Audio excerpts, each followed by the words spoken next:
अब जो next topic है हमारा, नेक्स्ट टॉपिक है पास्ट एडजस्टमेंट। ये टॉपिक सबसे इम्पोर्टेंट है, ये पेपर में 3 मार्क्स में आना ही आना है आपको।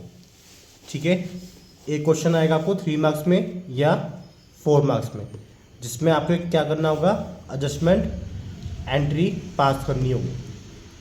एडजस्टमेंट एंट्री में ओनली 1 सिंगल एंट्री पास की जाएगी, सिर्फ एक ही जनरल एंट्री पास की जाएगी, वो आपको ध्यान से पास करनी है।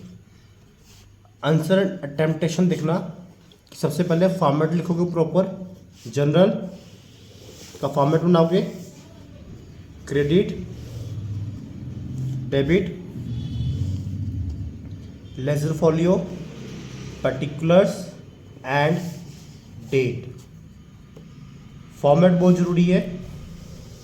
क्लियर? फॉर्मेट बनाने के बाद आप एक एंट्री की जगह छोड़ दोगे, उसके बाद आप पास्ट एडजस्टमेंट सॉल्व करोगे वर्किंग नोट्स में with the help of adjustment table. जो ये हमारा एडजस्टमेंट टेबल है वो टेक्निक है जो हमारी एडजस्टमेंट एंट्री बिल्कुल करेक्ट पास कराएगा।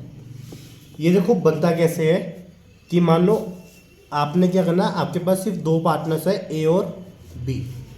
तो आपने एक फर्म का अकाउंट बनाना है, एक बी पार्टनर का अकाउंट और एक ए पार्टनर का अकाउंट। ए बी फर्म, जितने भी पार्टनर्स होंगे उतने पार्टनर्स का अकाउंट, फर्म का अकाउंट कंपलसरी है। ठीक है, और एक बनेगा पर्टिकुलर्स। एक क्वेश्चन क्रिएट कर लेते हैं। क्वेश्चन क्रिएट किया कि 2 पार्टनर्स है, ए और बी पार्टनर्स है, इन्होंने क्या करा, प्रॉफिट गलत कर दिया।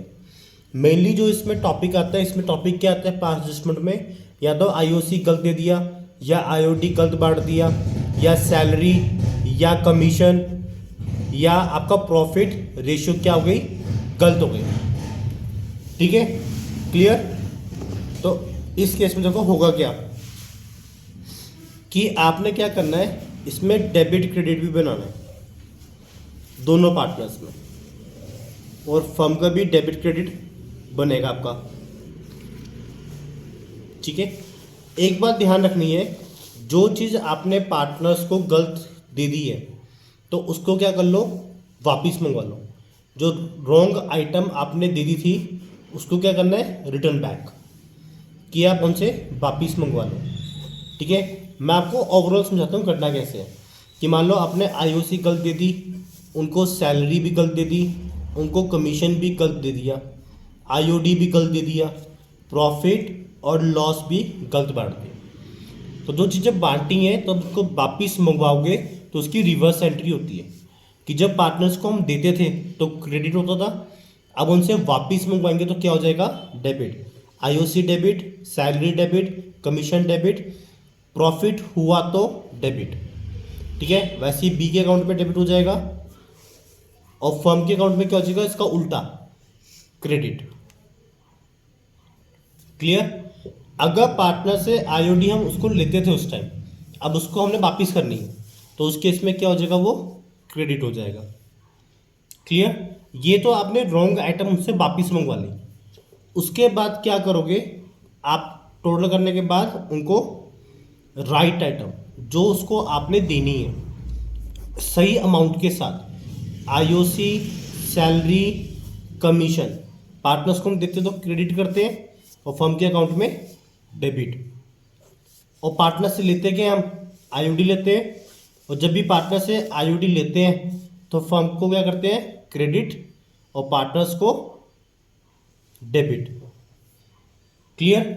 उसके बाद आपने इनको टोटल कर देना है, सारी अमाउंट्स को टोटल कर देना है। ठीक है, आपको एक बात ध्यान रखनी है कि फर्म का अकाउंट ऑटोमेटिक मैच होना चाहिए। अगर ऑटोमेटिक मैच नहीं होता तो या तो डेबिट में डिफरेंस आएगा या क्रेडिट में। डेबिट में डिफरेंस आया तो वो प्रॉफिट होगा, और क्रेडिट में डिफरेंस आया तो लॉस। और ये प्रॉफिट लॉस पार्टनर्स में क्या हो जाएगा, डिस्ट्रीब्यूट कर दोगे, जो उनकी प्रॉफिट शेयरिंग रेशियो है, पीएसआर में उनको शेयर कर दोगे। शेयर करने के बाद मान लो उनके अकाउंट में प्रॉफिट आया था तो क्रेडिट कर दिया, क्रेडिट हो गया। उसके बाद इस अकाउंट को भी क्लोज करोगे। अब ये ऑटोमेटिक क्लोज हो गया, ये अमाउंट आ गई, इधर अमाउंट, इधर अमाउंट, इधर अमाउंट। अब होगा क्या, जिस अमाउंट में ज़्यादा आ रहा होगा, कि मतलब मान लो ए में आ रहा है 1 लाख, बी में आ रहा है 2 लाख, इधर डेबिट में 2 लाख, इधर क्रेडिट में 1 लाख।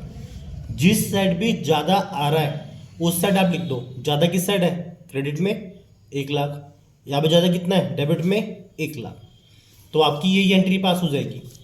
डेबिट कौन हुआ, बी, तो लिखोगे B's capital account debit 1 lakh to A's capital account credit 1 lakh. और एंट्री क्या बन जाएगी, नरेशन क्या लिखोगे, being past adjustment entry. Clear, ये आपका टॉपिक है। क्लियर, एक बेटर एग्जांपल के साथ आपको समझाता हूँ उसमें करना कैसे है। मान लो मैंने एक एग्जांपल लिया, for example the profit of the year ending 2022 and 23। Clear, ये प्रॉफिट है 22-23 का, वो गिवन है, अमाउंटेड 2,40,000। ठीक है, 240 का प्रॉफिट गिवन है आपको। On the profit sharing ratio is A and B is 1:1।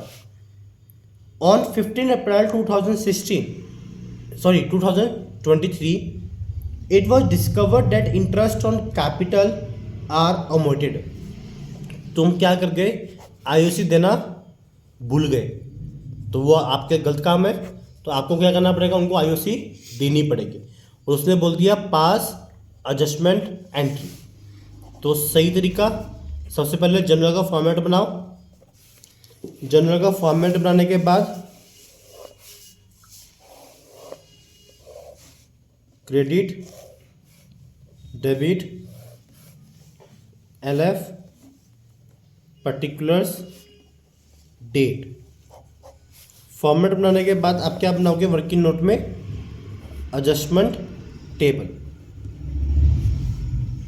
Adjustment table में सबसे पहले क्या करोगे, उसको टेबल बनाओगे। कितने पार्टनर है, 2, तो पहला फर्म तो कंपलसरी बनेगी, उसके बाद बी अकाउंट, उसके बाद ए अकाउंट। फर्म का डेबिट, फर्म का क्रेडिट, बी का डेबिट, बी का क्रेडिट, ए का डेबिट, ए का क्रेडिट, और पर्टिकुलर्स। सबसे पहले क्या करोगे, उसको आईओसी अलाउड कर दो। ठीक है, तुम आईओसी देना भूल गए थे, तो आईओसी कितना बोला है, उसने आईओसी बोला कि मेरे को 10% देना है। कैपिटल गिवन था 5 लाख और 3 लाख। ठीक है, तो आईओसी वॉज 10% ऑन 5 लाख 50,000 ए को दे दिए और 30,000 बी को दे दिया। टोटल फर्म के अकाउंट में कितने आ गए, 80,000। क्लियर, उसके बाद क्या बोला कि भैया जो आपको ये 80,000 हुआ ना, तो मतलब 80,000 का प्रॉफिट उनको ज़्यादा मिल गया। अब उससे वो क्या करोगे, 80,000 उसे वापिस मंगवाओगे। तो जब वापिस आएगा तो फर्म के अकाउंट में क्या हो जाएगा, क्रेडिट। तो किस हिसाब से वापिस करेंगे, जो उनकी रेशियो थी, रेशियो क्या थी 1:1, तो रॉन्गली प्रॉफिट रिटर्न बैक। तो मतलब 40,000 रुपये ये देगा वापिस और 40,000 रुपया ये देगा। क्लियर, उसके बाद क्या कर देना है टोटल, तो 40K, 50K, 40K, 30K, 80K and 80K। तो पहली कंडीशन क्या है कि हमारी फर्म ऑटोमेटिक मैच होनी चाहिए। ऑटोमेटिक मैच हो गई। अब उसके बाद डिफरेंस निकालोगे कि कौन से अकाउंट में डिफरेंस आ रहा है।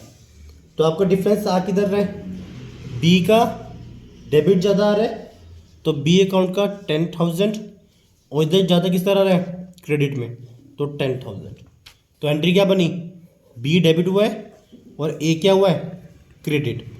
तो एंट्री बन गई B capital account 10,000 to A capitals account 10,000 और narration being past adjustment entry. एक बात ध्यान रखना, नरेशन लिखनी बहुत ज़रूरी है, नहीं तो आपके मार्क्स कट जाएंगे। अगर आप इस तरीके से आंसर लिख के आते हो तो आपको 4 में से 4 मिल जाएगा।